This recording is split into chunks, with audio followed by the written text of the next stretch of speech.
அனைவருக்கும் வணக்கம். பிஜிடிஆர்பி வணிகவியல் காமர்ஸ் என்ற தலைப்பிலிருந்து நாம் இன்றைய வினாக்களை காணலாம். இன்றைய முதல் கேள்வி, பொருட்கள் விற்பனை செய்யும் இடத்திற்கு டேஷ் என்று பெயர். என்னன்னு பார்த்தீங்கன்னா அங்காடி. அங்காடி என்பது சரியான பதில். இரண்டாவது கேள்வி, இடத்தடை இதன் மூலம் நீக்கப்படுகிறது. இதற்கு போக்குவரத்து. மூன்றாவது கேள்வி, அர்த்த சாஸ்திரம் என்ற புத்தகம் யாரால் எழுதப்பட்டது? இதற்கு சரியான பதில் சாணக்கியர், அப்படியா இல்லைன்னா கௌட்டில்யர். நான்காவது கேள்வி, வியாபாரம் மற்றும் வணிகம் டேஷ் பேரரசில் பொதுவானவையாக இருந்தது. யாருன்னா பாண்டியர் என்பது சரி, அனைத்து பேரரசுகளிலும் பொதுவாக இருந்தது. அடுத்து ஐந்தாவது கேள்வி, முதலில் சுல்தானாக இருந்தார். அடர்ந்த வனப்பகுதியில் பாதை உருவாக்கி வியாபாரம் செய்ய வழிவகுத்தார். இவர் யார் அப்படின்னு கேட்டீங்கன்னா பால்பன் என்பது சரியான பதில். அடுத்து ஆறாவது கேள்வி, தொழிலின் முதன்மையான குறிக்கோள் எது? என்ன முதன்மையான குறிக்கோள்னு பார்த்தீங்கன்னா லாபம் ஈட்டுதல் தான் தொழிலின் முதன்மையான குறிக்கோள். அடுத்து ஏழாவது கேள்வி, மருத்துவர் தொழில் என்பது டேஷ். என்னன்னு பாத்தீங்கன்னா அது ஒரு சிறப்பு தொழில். அடுத்து எட்டாவது கேள்வி, பின்வருவனவற்றுள் எது வியாபார நடவடிக்கையின் சிறப்பு இயல்புகள் இல்லை?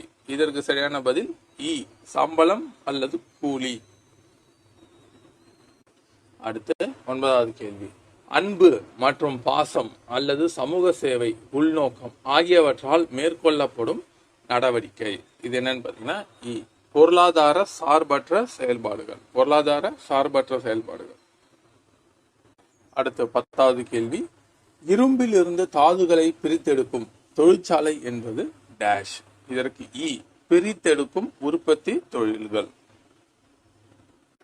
11வது கேள்வி, ஒரு முழு பொருள் தயாரிக்க பல நிலைகளை கடக்கும் உற்பத்தி முறை என்பது டேஷ். இதற்கு ஒன்று திரட்டும் உற்பத்தி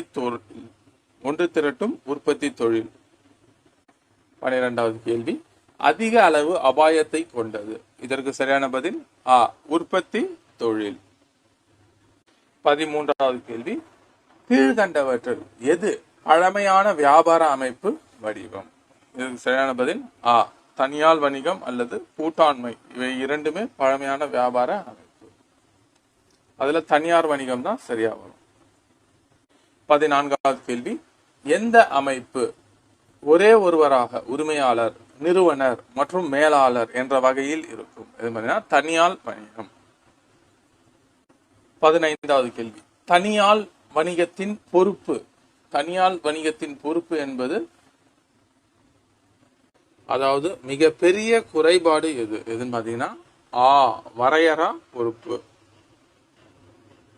அடுத்து 16வது கேள்வி, பின்வருவனவற்றுள் எந்த ஒன்று தொழில் அமைப்பு இல்லாதது? இதற்கு சரியான பதில் அரசு நிறுவனம். அடுத்து 17வது கேள்வி, இந்து கூட்டு குடும்பம் யாரால் நிர்வகிக்கப்படுகிறது? இதற்கு சரியான பதில் கர்த்தா என்பது சரியான பதில். அடுத்து 18வது கேள்வி, இந்து கூட்டு குடும்ப வியாபாரத்தில் ஒருவர் எவ்வாறு உறுப்பினராகிறார்? எப்படின்னா பிறப்பால் உறுப்பினராகிறார். 19வது கேள்வி, இந்து கூட்டு குடும்ப தொழிலில் உறுப்பினர்களை எவ்வாறு அழைப்பாய் அப்படின்னு கேட்டாங்கன்னா கூட்டு வாரிசுதாரர். 20வது கேள்வி, டேஷ் சட்டத்தின்படி ஆண் வாரிசுகள் மட்டுமே வம்சாவழி சொத்தில் உரிமை உள்ளவர்கள். எதுன்னு பாத்தீங்கன்னா மிட்டக்சாரா சட்டம். அடுத்து 21வது கேள்வி, கூட்டாண்மை உண்டாக்கப்படுவது யாருனால? இந்த கூட்டாண்மை உண்டாக்கப்படுகிறது அப்படின்னு பாத்தீங்கன்னா ஒப்பந்தத்தால் உண்டாக்கப்படுகிறது. 22வது கேள்வி, நிறுவனத்திற்கும் வெளிநபருக்கும் உள்ள உறவு முறைகளை பற்றி குறிப்பிடுவது எதுன்னு பாத்தீங்கன்னா சங்க நடைமுறை விதிகள் என்பது சரியான பதில். அடுத்து 22வது கேள்வி, நிறுவனத்திற்கும் வெளிநபருக்கும் உள்ள உறவு முறையை பற்றி குறிப்பிடுவது எது? இதற்கு சரியான பதில் ஆ, தகவல் அறிக்கை என்பது சரியான பதில். அடுத்து 23வது கேள்வி, நிரும சட்டத்தின் அட்டவணை ஆ, டேபிள் ஏ என்பது டேஷ் கேட்கிறாங்க. இதற்கு சரியான பதில் இ, நிரும செயல்முறை விதிகளின் மாதிரி. அடுத்து 24வது கேள்வி, கீழ்கண்டவற்றுள் எது நாடாளுமன்றம் அல்லது மாநில சட்டமன்றங்கள் இயற்றிய சட்டத்தின் மூலம் உருவாக்கப்படுகிறது? இதற்கு பதில் இ, சட்டமுறை நிருமம். 25வது கேள்வி, நிருமத்தின் இயக்குனரை கீழ்கண்டவற்றுள் யார் தேர்ந்தெடுக்கிறார்கள்? இதற்கு சரியான பதில் பங்குதாரர்கள் என்பது சரியானது. சரியான பதில் சட்டமுறை நிறுமங்கள் என்பது சரியான பதில். சட்டமுறை நிறுவனங்கள். அடுத்து 27வது கேள்வி, கூட்டுறவு அமைப்பில் உறுப்பினர்கள். இதற்கு சரியான பதில் இ, யார் வேண்டுமானாலும் இருக்கலாம். 28வது கேள்வி, கூட்டுறவு தோல்வி அடைவதற்கான காரணம் என்ன? சரியான பதில் ஆ, வரம்பற்ற உறுப்பினர்கள், எவ்வளவு பேர் வேணாலும் சேர்த்துக் கொள்ளலாம். 29வது கேள்வி, அனைத்து கூட்டுறவுகளும் நிறுவப்படுவதற்கு காரணம் என்னன்னு பாத்தீங்கன்னா ஆ, சேவை நோக்கம். 30வது கேள்வி, நுகர்வோர் கூட்டுறவு முதலாக வெற்றி பெற்றது எந்த நாட்டில் வெற்றி பெற்றது? பாத்தீங்கன்னா இங்கிலாந்து. 31வது கேள்வி, ராக்டேல் சொசைட்டியை தோற்றுவித்தவர் யார்? இதற்கு சரியான பதில் ஆ, ராபர்ட் ஓவன் என்பது சரியானது. 32வது கேள்வி, பன்னாட்டு நிறுமம் என்பது டேஷ். இதுக்கு பாத்தீங்கன்னா ஒன்றுக்கு மேற்பட்ட நாட்டில் நிறுவனங்களை கொண்டுள்ளது பன்னாட்டு நிறுவனம். 33வது கேள்வி, பன்னாட்டு நிறுவனங்கள் பின்வருவனவற்றில் யாரால் கட்டுப்படுத்தப்படுகின்றன? யார்னா இ, அதனுடைய தலைமையகம், ஹெட் குவார்ட்டர், ஹெட்னால தலைமை கட்டுப்படுத்தப்படுகின்றன. 34வது கேள்வி, பல நாடுகளில் இயங்கும் நிறுவனங்கள் ஒரு நாட்டில் இருந்து நிர்வகிக்கப்படுகின்றன. இதனை எந்த நிறுவனங்கள் என்று அழைக்கலாம்? டேஷ் நிறுவனங்கள் என்று அழைக்கலாம். பாத்தீங்கன்னா ஆ, பன்னாட்டு நிறுவனங்கள், மல்டிநேஷனல் கம்பெனிஸ். 35வது கேள்வி, தலைமை அலுவலகத்தின் கிளைகள் அல்லது துணை நிறுவனங்களுக்கு முடிவெடுக்கும் அதிகாரத்தை வழங்குவது எதுன்னு பாத்தீங்கன்னா 4 ஆ, பரவலாக்கம் என்பது சரியான பதில். 36வது கேள்வி, கோகோ கோலா நிறுவனத்தை எதற்கு உதாரணமாய் கூறலாம்? இது சரியான பதில் ஆ, பன்னாட்டு நிறுவனம். அடுத்து 37வது கேள்வி, அரசு நிறுவனத்தின் பங்கு முதலீடு டேஷுக்கு குறையாமல் அரசு பெற்றிருக்க வேண்டும். இதற்கு சரியான பதில் இ, 51%. அடுத்து 38வது கேள்வி, பொதுத்துறை நிறுவனத்தின் மிக பழமையான அமைப்பு எதுன்னு பாத்தீங்கன்னா ஆ, துறைவாரி அமைப்பு என்பது சரியானது. அடுத்து 39வது கேள்வி, ஒரு அரசாங்க நிறுவனம் எவர் பெயரில் பங்குகளை வாங்குகிறது? இதற்கு சரியான பதில் ஆ, குடியரசுத் தலைவர். அடுத்து 40வது கேள்வி, அரசு நிறுவனங்களின் முதன்மையான நோக்கம் எது? இதற்கு சரியான பதில் இ, மக்களுக்கு சேவை செய்தல். 41வது கேள்வி, ரூபாய் நோட்டுகளை வெளியிடுவதற்கு எந்த வங்கிக்கு அதிகாரம் உள்ளது? இதற்கு சரியான பதில் மைய வங்கி. அடுத்து 42வது கேள்வி, இந்திய மைய வங்கி என்பது கீழ்கண்டவற்றுள் எது? எதுன்னு பாத்தீங்கன்னா RBI, reserve bank of India. 43வது கேள்வி, இந்திய ரிசர்வ் வங்கி ஏப்ரல் 1 டேஷ் ஆண்டு முதல் தன் பணிகளை தொடங்கியது? 1935 இருந்து தன்னுடைய பணிகளை தொடங்கியது. இதற்கு சரியான பதில் பொருளாதார வளர்ச்சி. பொருளாதார வளர்ச்சி என்பது சரியான பதில். அடுத்து 45, கீழ்கண்டவற்றில் எது மைய வங்கியின் பணி அல்ல? என்னன்னா பொதுமக்களுடன் தொடர்பு கொள்ளுதல். அடுத்து 46வது கேள்வி, கீழ்கண்டவற்றில் எது தொழில்துறை வங்கி அல்ல? என்னன்னு பாத்தீங்கன்னா HSBC. 47வது கேள்வி, உள்ளூர் பகுதி வங்கிகள் ஊக்குவித்து வருவது? இதற்கு சரியான பதில் கிராம சேமிப்பு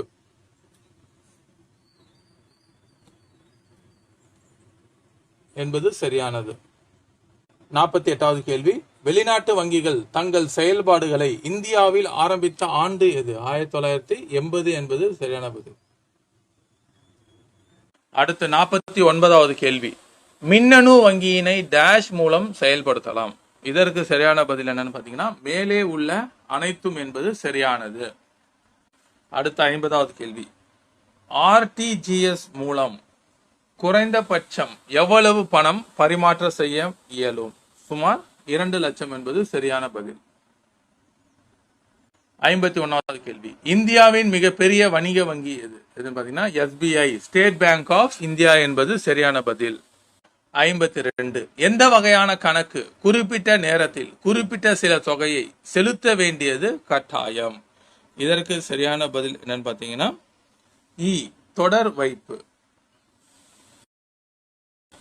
53வது கேள்வி.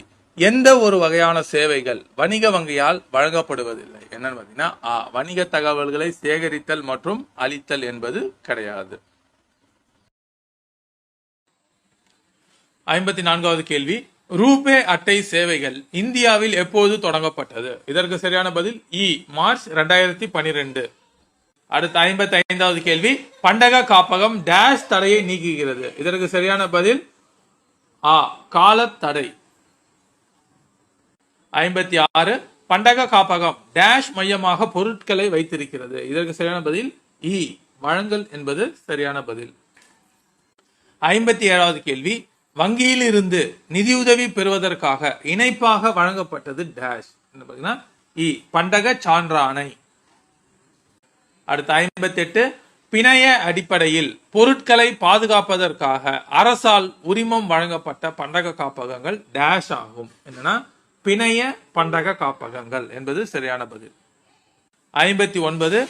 பழங்கள், காய்கறிகள் போன்ற அழுகக்கூடிய பொருட்களின் சேமிப்பிற்காக டேஷ் பண்டக காப்பகங்கள் பயன்படுத்தப்படுகின்றன. என்னன்னு பாத்தீங்கன்னா குளிர்பதன என்பது சரியான பதில்.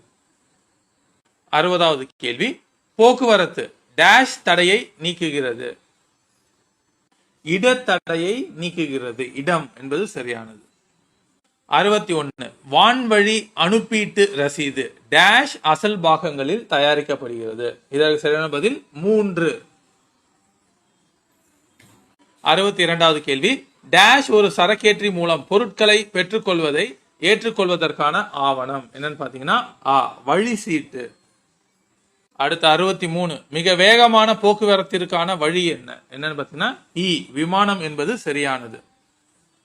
அடுத்த 64வது கேள்வி. காப்பீட்டின் அடிப்படை கோட்பாடு டேஷ் ஆகும். இதற்கு சரியான பதில் கூட்டுறவு. 65. டேஷ் ஒரு காப்பீட்டு வகையினை சார்ந்தது அல்ல. என்னன்னு பாத்தீங்கன்னா ஆயுள் காப்பீடு. 66. கீழ்கண்டவற்றுள் காப்பீடு ஒப்பந்தத்திற்கு பொருந்தாதது எது? எதுனா தன்னிச்சை ஒப்பந்தம் என்பது சரியானது. தன்னிச்சை ஒப்பந்தம். 67. பின்வருவனவற்றுள் எது கடல்சார் காப்பீட்டு வகையை சார்ந்தது? இதற்கு சரியான பதில் கப்பல் சார் காப்பீடு. 68. எந்த ஒரு தொடர்ச்சியான உறவு வணிகத்திற்கான உரிமத்தை வழங்குகிறது மற்றும் பயிற்சி அளிக்கிறது? சரியான பதில் தனி உரிமையியல். 69. மின்னணு வலைப்பின்னல்கள் மூலம் பொருட்களை வாங்குதல் மற்றும் விற்பனை செய்தல் டேஷ் என அழைக்கப்படுகிறது. மின்னணு வணிகம் என்பது சரியானது. 70வது கேள்வி. உற்பத்தியாளரிடமிருந்து பொருட்களை நுகர்வோருக்கு எடுத்துச் செல்லும் செயலுக்கு டேஷ் என்று பெயர். இதற்கு சரியான பதில் போக்குவரத்து என்பது சரியான பதில். போக்குவரத்து. போக்குவரத்து. அடுத்து 71. பெயர்ச்சியின் முக்கிய நன்மை என்னன்னு பாத்தீங்கன்னா செலவுகளை குறைத்தல் என்பது சரியானது. 72. புற ஒப்படைப்பின் முக்கிய நன்மை என்ன? புற ஒப்படைப்பின் முக்கிய நன்மை என்னன்னு பாத்தீங்கன்னா சரியான பதில் கோப்பு செலவு குறைப்பு என்பது சரியான பதில். செலவு குறைப்பு. 73. எந்த வகையான பொறுப்புணர்வு சமுதாயத்திற்கு நன்மை தரத்தக்கதாக உள்ளது? இதற்கு சரியான பதில் ஒழுங்குணர்வு என்பது சரியானது. 74.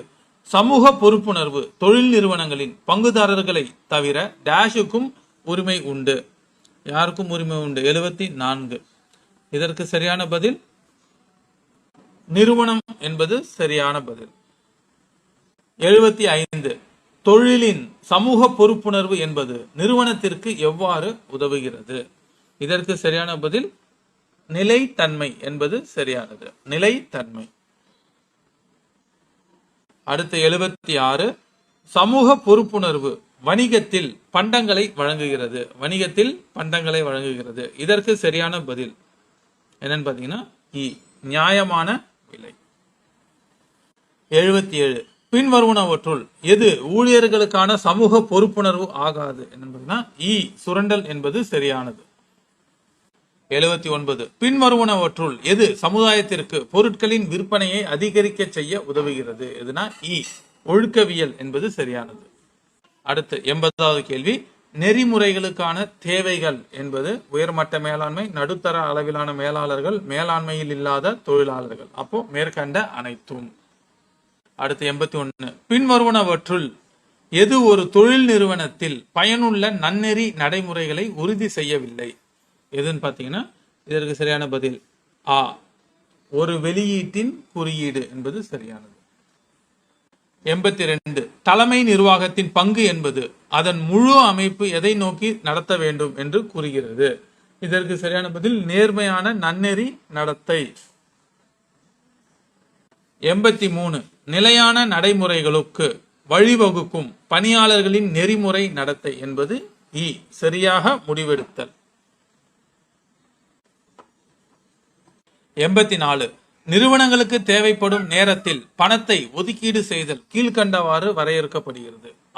நிதி மேலாண்மை. 85வது கேள்வி. உட்புற நிதி மூலத்திற்கு எடுத்துக்காட்டு. இதற்கு சரியான பதில் தொழில் நிறுவனத்திற்குள் திரட்டப்படும் நிதி என்பது சரியானது. 86. கடன் பத்திரதாரர்கள் ஒரு நிலையான விகிதம் பெற தகுதியுடையவர்கள். இதற்கு சரியான பதில் வட்டி என்பது சரியானது. 87. பொது வைப்பு டேஷிடமிருந்து நேரடியாக திரட்டப்பட்ட வைப்பு தொகையாகும். இதற்கு சரியான பதில் பொதுமக்கள் என்பது சரியானது. 88. நேர்மை பங்குதாரர்கள் ஒரு நிறுவனத்தின் டேஷ் என்னன்னு பாத்தீங்கன்னா 5 இருக்கு. உரிமையாளர்கள் என்பது சரியான பதில். உரிமையாளர்கள். 89. அயல் நாட்டு பத்திர வெளியீட்டு உரிமை தரும் ஆவணம். இதற்கு சரியான பதில் வைப்பு ரசீது. 90. வைப்பு ரசீது வெளியீடு இதன் தேவை அதிகரிப்பை அடிப்படையாக கொண்டது. இதற்கு சரியான பதில் பன்னாட்டு சந்தை என்பது சரியான பதில். அமெரிக்க வைப்பு ரசீது வெளியிடப்படுவது எந்த நாடு? அமெரிக்க ஐக்கிய நாடுகள் தான் வெளியிடும். 92. அமெரிக்க சந்தை தவிர்த்து உலக சந்தையில் வெளியிடப்படும் வைப்பு ரசீது உலகளவிய வைப்பு ரசீது. 93. டேஷ் என்பது நிறுவனங்கள் அயல்நாட்டு செலவாணியை பெறுவதற்காகவே வெளியிடப்படும் ஒரு சிறப்பு வகை பத்திரமாகும். இதற்கு சரியான பதில் அந்நிய செலவாணி மாற்று பத்திரம் என்பது சரியானது. அந்நிய செலவாணி மாற்று பத்திரம். 94. குறு சிறு மற்றும் நடுத்தர தொழில் நிறுவனங்களின் மேம்பாட்டு சட்டம் இயற்றப்பட்ட ஆண்டு. சரியான பதில் 2006 என்பது சரியானது. 95. நாட்டின் பொருளாதாரத்தில் குறு சிறு மற்றும் நடுத்தர தொழில் நிறுவனங்களின் பங்களிப்பு இன்றியமையாதவை. பாத்தீங்கன்னா தொழில்துறை உற்பத்தி, ஏற்றுமதி, வேலைவாய்ப்பு மேற்கூறிய அனைத்தும். 96. சுய உதவி குழுக்கள் தங்கள் சேமிப்பு தொகையை வசூலித்து டேஷ் ஏற்படுத்த வேண்டும். என்னன்னா குழு தொகுப்பு நிதி. 97. சுய உதவி குழுக்களுக்கு கடன் அளிக்க டேஷ் வேறுபட்ட முறைகள் உள்ளன. இதற்கு பதில் 3 என்பது சரியானது. 98. உற்பத்தி துறையின் கீழ் ஒரு குறு நிறுவனத்தின் முதலீட்டு உச்சவரம்பு டேஷ் லட்சத்திற்கு மிக கூடாது. என்னன்னா 25 லட்சத்திற்கு மிக கூடாது, அதிகமாக கூடாது. 99. முத்ரா வங்கி என்பது எந்த நிறுவனங்களுக்கு கடன் வழங்குகிறது? மேற்கூறிய அனைத்தும் என்பது சரியான பதில். சிறு குறு நடுத்தர நிறுவனங்களுக்கு. 100வது கேள்வி. வெளிநாட்டில் இருந்து சரக்குகள் வாங்கப்படுவது டேஷ் என அழைக்கப்படும். சரியான பதில் இறக்குமதி. 101வது கேள்வி. மீண்டும் ஏற்றுமதி செய்யும் நோக்குடன் இறக்குமதி செய்வது மறு ஏற்றுமதி வியாபாரம். மறு ஏற்றுமதி வியாபாரம். 102வது கேள்வி.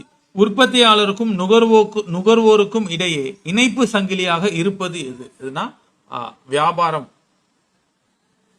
103வது கேள்வி. உள்நாட்டு வியாபாரத்தின் நோக்கம் என்ன? என்னன்னா அத்தியாவசிய பொருட்களையும் சேவைகளையும் சிக்கன விலையில் வழங்குவது. 104வது கேள்வி. உள்நாட்டு வியாபாரத்தை டேஷ் வகைகளாக பிரிக்கலாம். இதற்கு சரியான பதில் என்னன்னு பாத்தீங்கன்னா 2 வகையாக பிரிக்கலாம். 105வது கேள்வி. மொத்த வியாபாரியையும் நுகர்வோரையும் இணைக்கும் இணைப்பு சங்கிலியாக செயல்படும் வணிக இடைநிலையாளர் யார்? யார்னா சில்லறை வியாபாரி. 106வது கேள்வி. வழங்கல் வழியில் உள்ள முதல் இடைநிலையர் யார்? யார்னா மொத்த வியாபாரி. 107வது கேள்வி. உற்பத்தியாளர்களிடமிருந்து பொருட்களை வாங்கி சில்லறை விலைக்கு விற்பனை செய்பவர் யார்? சில்லறை வியாபாரிகளுக்கு விற்பனை செய்பவர் யார் அப்படின்னு கேட்டுக்கிறாங்க. இதற்கு சரியான பதில் மொத்த வியாபாரி. 108. வாங்குபவரையும் விற்பவரையும் ஒருங்கிணைக்கும் பணியினை மேற்கொள்பவர் யார்? யார்னா தரகர் என்பது சரியானது. அடுத்து 109. வியாபார இடைநிலையர்களை எத்தனை வகைகளாக பிரிக்கலாம்? இதற்கு சரியான பதில் 2 வகையாக பிரிக்கலாம். அடுத்து 110. சில்லறை வியாபாரிகள் டேஷ் அளவில் பொருட்களை வைத்திருப்பர். என்ன அளவுனா சிறிய அளவில் பொருட்களை வைத்திருப்பர். 111. சிற்றளவு நிலையிட சில்லறை வியாபாரி எதனுள் அடங்குவர்? இந்த இரண்டிற்கு இதுக்கு சரியான பதில் பொது பண்டக சாலைகள் என்பது சரியான பதில். 112. ஒரு குறிப்பிட்ட வகை பொருட்களை மட்டும் விற்கும் சில்லறை கடைகள் டேஷ் என்று அழைக்கப்படுகிறது. எதுனா ஒரே வகை பண்டக சாலைகள் என்று அழைக்கப்படுகிறது. 113. நிரந்தர இடமின்றி வெவ்வேறு இடங்களுக்கு சென்று குறைந்த விலையுள்ள பொருட்களை வியாபாரம் செய்வோரை டேஷ் என்பர். என்னன்னா சுற்றாடும் வியாபாரிகள். அடுத்து 114. நாடுகளுக்கிடையே சரக்கு, சேவை, அறிவுசார் உரிமைகள், தொழில்நுட்பம் மற்றும் மனித உழைப்பு ஆகியவை இடம்பெயர்வது டேஷ். பன்னாட்டு வணிகம். 115. சரக்கு இறக்குமதி செய்யப்பட்டு மீண்டும் ஏற்றுமதி செய்யப்பட்டால் அது டேஷ் என்று அழைக்கப்படும். மறு ஏற்றுமதி வியாபாரம். 116. நாடுகளுக்கிடையே சரக்குகள் மற்றும் சேவைகள் மட்டும் பரிமாறிக்கொள்ளப்பட்டால் அது டேஷ் என்று அழைக்கப்படும். அதுக்கு சரியான பதில் பன்னாட்டு வியாபாரம். நாடுகளில் சரக்கு மற்றும் சேவைகள் மட்டும் பரிமாறிக்கொள்ளப்பட்டால் அது பன்னாட்டு வியாபாரம். 117. உள்நாட்டில் இருந்து பொருட்களை வெளிநாட்டிற்கு ஏற்றுமதி செய்யப்பட்டால் அது டேஷ் என்று அழைக்கப்படும். என்னன்னு பாத்தீங்கன்னா ஏற்றுமதி என்று அழைக்கப்படும். அடுத்து 118. இபிசியின் விரிவாக்கம் என்ன? இதற்கு சரியான பதில் ஏற்றுமதி வளர்ச்சி குழு. அடுத்து 119. எஸ்டிசியின் விரிவாக்கம் என்பது என்ன? இதற்கு சரியான பதில் மாநில வணிக கழகம். 120. இறக்குமதியாளரால் தயாரிக்கப்பட்டு சரக்கை வாங்குவதற்கு ஏற்றுமதியாளருக்கு அனுப்பப்படும் ஆவணம் டேஷ் ஆகும். என்னன்னு பாத்தீங்கன்னா சரக்காணை. கப்பல் தலைவரால் சரக்கு பெற்றுக்கொண்டதற்கு ஆதாரமாக வழங்கப்படும் ரசீது எது அப்படின்னு பாத்தீங்கன்னா கப்பல் ரசீது என்பது சரியானது. 122. ஏற்றுமதியாளரால் சுங்க நடைமுறைகளை பின்பற்ற நியமிக்கப்படும் முகவர் யார்? யாருன்னு பாத்தீங்கன்னா அனுப்புகை முகவர். அனுப்புகை முகவர். அடுத்து 123. சுங்க வரிகள் மற்றும் வாணிபம் மீதான பொது ஒப்பந்தம் கையெழுத்தான நாள் 30 அக்டோபர் 1947. 124. உலக வர்த்தக அமைப்பு உருவாக்கப்பட்ட நாள் எது? எதுனா 1/1/1995 ஆண்டு. 125. உலக வர்த்தக அமைப்பின் தலைமையகம் அமைந்துள்ள இடம் எது? இதற்கு சரியான பதில் ஜெனீவா. ஜெனீவா சுவிட்சர்லாந்துல இருக்கு. 126. உலக வர்த்தக அமைப்பின் தினசரி அலுவல் டேஷ் இடம் ஒப்படைக்கப்பட்டிருக்கிறது. அலுவல் டேஷ் இடம் ஒப்படைக்கப்பட்டிருக்கிறது. சரியான பதில் பொதுக்குழு என்பது சரியான பதில். பொதுக்குழு. அடுத்து 127.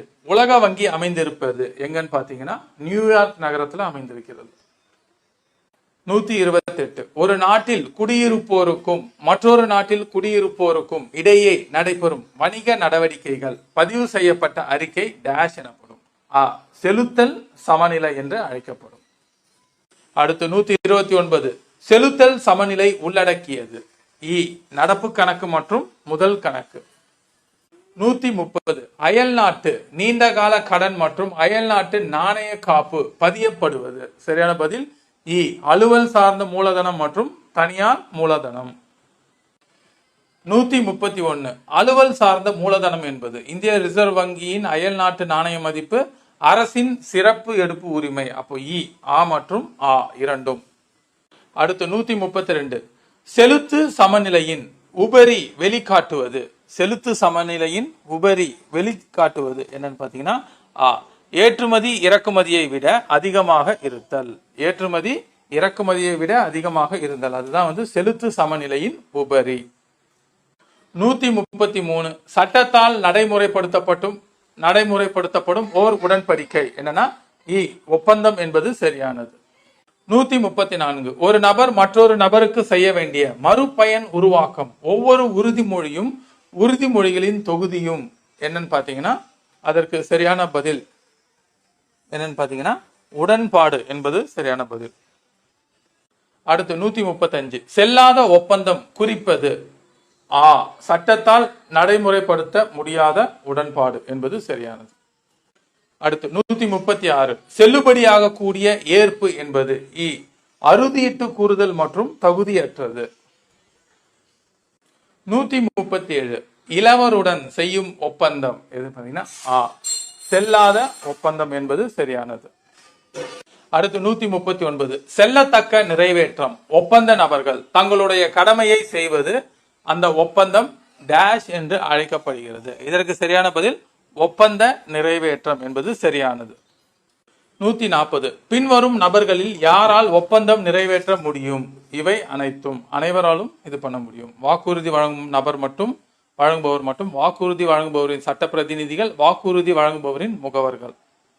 141. ABC கூட்டு ஒப்பந்தத்தின்படி ரூபாய் 50,000 டி என்பவருக்கு செலுத்த வேண்டும் என ஒப்பந்தம் செய்யப்பட்டது.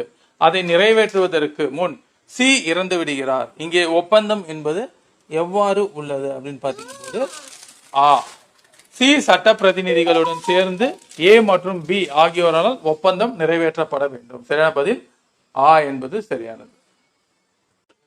இவர்களில் யார் வாக்குறுதியின் நிறைவேற்றத்தை கோர முடியாது? என்னன்னா ஒப்பந்தத்திற்கு மூன்றாம் நபர் கோர முடியாது.